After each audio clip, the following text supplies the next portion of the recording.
我是真没想到，在这个电钻里边插入一颗钢钉，作用竟然这么大。平时我们找不到这么细的钻头，或者说我们的手边只有电钻没有钻头怎么办？这种情况下，你就可以插一个钢钉插在里边。你看，像这样子，直接锁紧它，它就可以代替钻头来使用。你就比方说，我们给木板钻一个洞，用这一个钉子非常快，对不对？它完全可以代替钻头来使用。平时我们不好找这么细的钻头，或者说没有合适的，我们就可以这样子来操作，是不是很简单？有的师傅说我要钻大孔怎么办？你就去找3个钉子或者3颗螺丝，像这样子组合在一起，成品字形。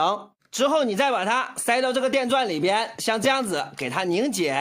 你来看一下，现在它钻孔的效果也是可以用的啊。